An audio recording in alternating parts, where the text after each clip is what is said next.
So let's continue looking at your program 2 and looking at how to advance your program 2. So we're here in c++.com slash reference slash cmath, and I'll add this link to your Canvas page.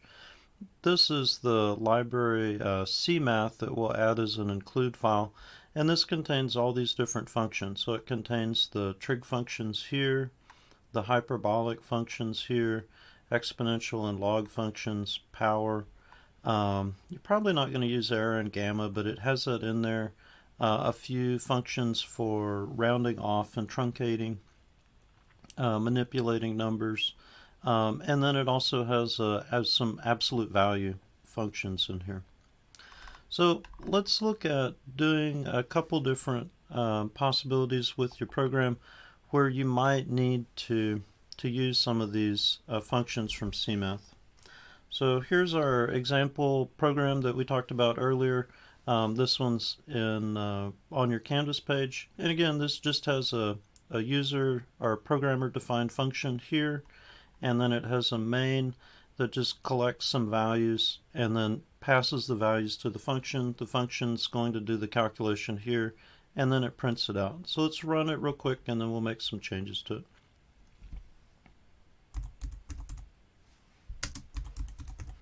So right now all it's doing is just adding the two numbers together after it collects them from keyboard input. So let's add cmath. So it would be the # include, and then between the less than and greater than signs, you'd put the cmath library in there.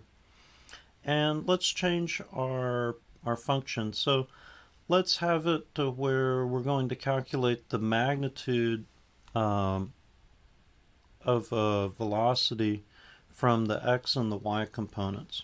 So let's change this down here.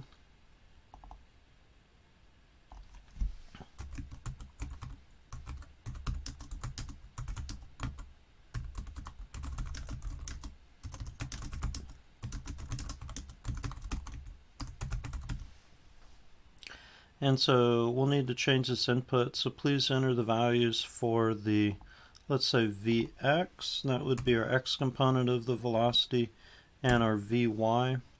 And then why don't we go ahead and update what we have here. So for float, we're going to call this Vx, and we're going to call this one Vy. And then for our Cn, we're going to call this one Vx, and then we're going to call this one Vy. So this would be our two velocities, and then we'd calculate the magnitude up in our function here. And then let's change this. So we'll include the formula that we're going to be using. So this would be the square root of Vx squared plus Vy squared equals, and we'll call my function. And since we changed these variable names, we need to update that in here as well. So we'll change this to Vx and then this to Vy. So we've got all our changes done in main. Now we just need to change it up here in the function. So we're passing Vx, and Vx is going to become A. That's fine. We don't need to change that. We're passing Vy, and Vy is going to become B. And that's fine. We don't need to change that. We've got a new variable to hold everything, and that's fine. We don't need to make any changes to that. But we do need to change this calculation here. So let me show you the kind of the easier way to do this one. When you're doing squares, the fastest way is just to multiply the two numbers together. So we'll change that to be Vx times Vx and Vy times Vy. I'll show you an alternate way in just a sec, but this is the easiest way. And then we'll put parentheses around this, and then we're going to pass this to a function that's in cmath, which is going to be our square root function. So there's our square root, and it's going to calculate that square root. And if you're not sure how one of these works, you can just click on these. These are all hyperlinked in, and it'll give you some idea of how it works, and then it'll also give you an example program down here. So you can see it's used by just sqrt open parentheses, and then whatever you're going to take the square root of, and then close parentheses. So I'm going to go back one here, and then we'll implement this in our program.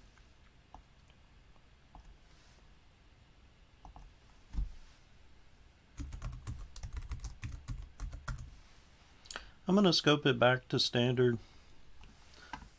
So I'll do std : sqrt.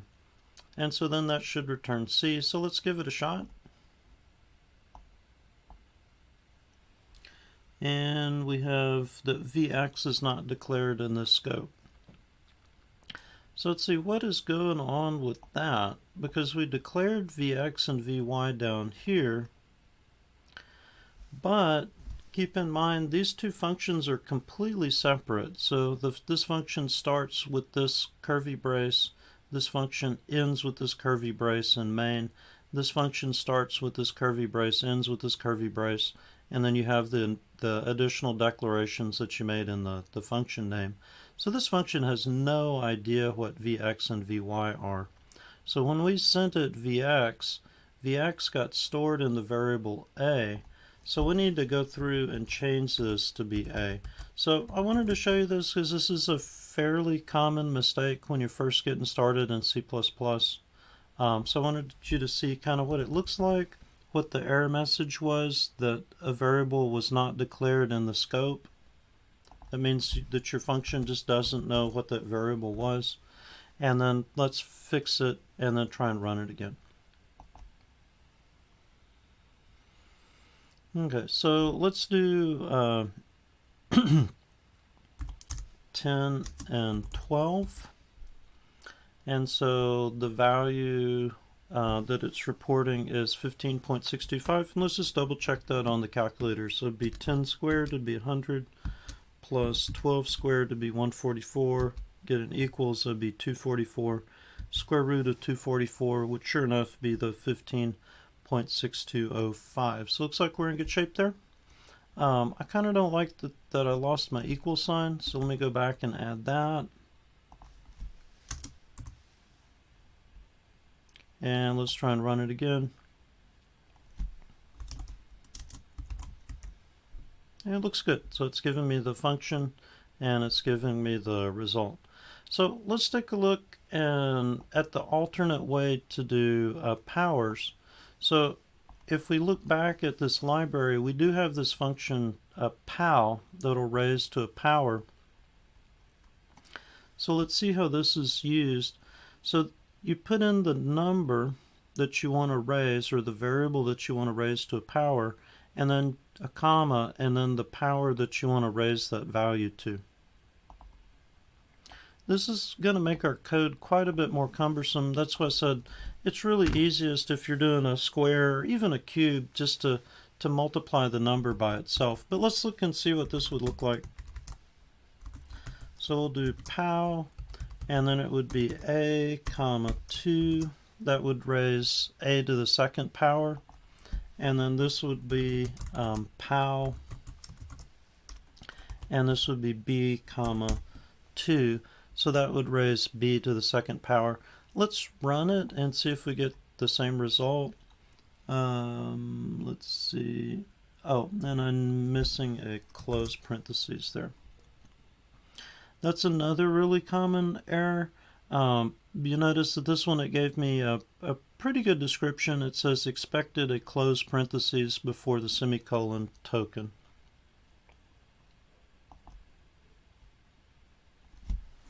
So there's our 10 and our 12, and sure enough we get the same result with that pow function.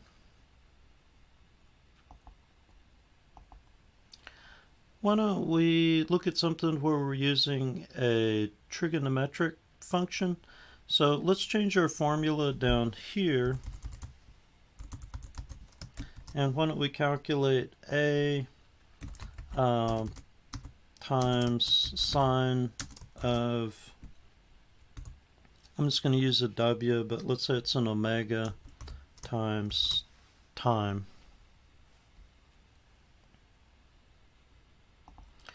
Now I've got 3 variables that I need to be entered here, so let me fix that. I'm going to change this one to a, change this one to W that I'm using as a stand-in for omega, and then we'll do time.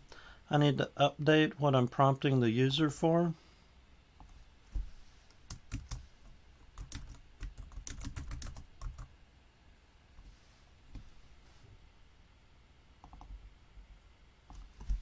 I need to update this.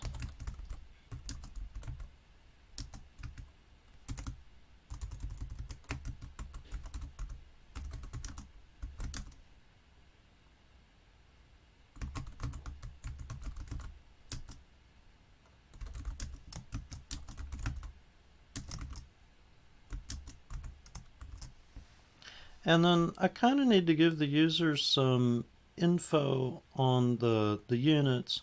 So omega would be, why don't we add one more statement in here?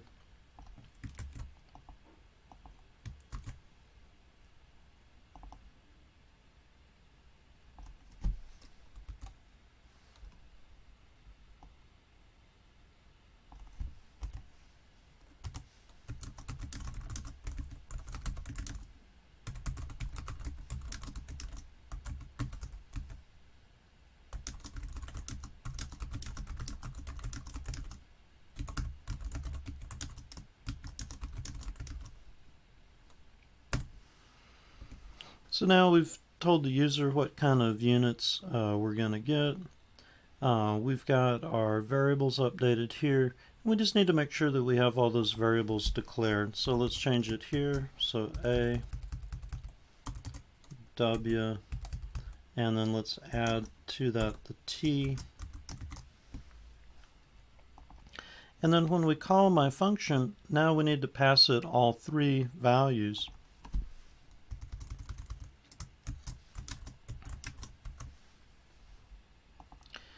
Then when we have my function up here, we need to receive all three values.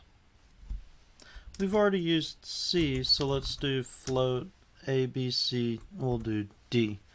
So A is going to go into lowercase a, W is going to go into lowercase b, and then T is going to go into lowercase d up there. And then we still have C that's being declared here.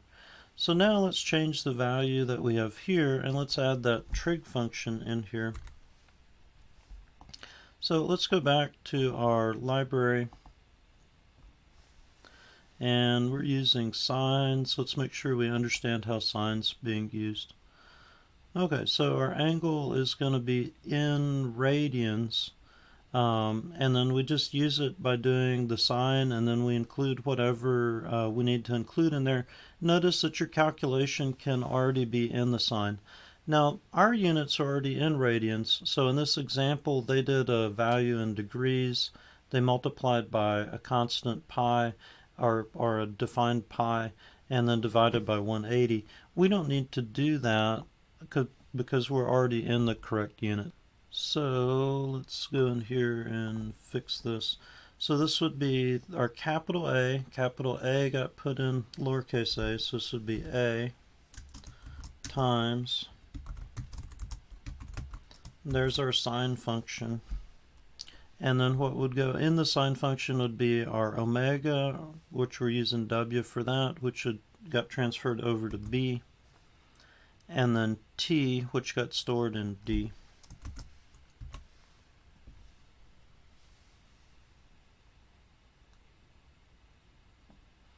Alright, let's try and run it and see if we have any errors. It's looking good, so let's do 0.1 for A. Let's do a natural frequency of 2 radians per second and a time of 0.25. And so then it calculated the value of that and then returned it, so we're in good shape. So whatever you decide to use for your function, just make for sure that you go through and change it all those different ways. So make for sure that this top part is updated so that it reflects what you're wanting the user to type in and that you've sufficiently prompted the user. Make sure that you're reading in all the values that you need to read in for your function. Make sure that you're making it clear what the value is here, just as a string literal. Um, Make sure that however many values you read in here that you're passing those to the function. Make sure you're receiving all those same values up here. Again, these don't need to be named the same thing, but if you wanted to name them the same thing, if you wanted to have this float A, float W, and float T up here, that would also work. And then make sure that you have your formula in there and that you're returning the value of the formula. And then again, keep in mind you've got all of these different things that you can use out of cmath. So if it's anything outside of the basic addition, subtraction, multiplication, division, then it's most likely it's in here. Thanks for watching.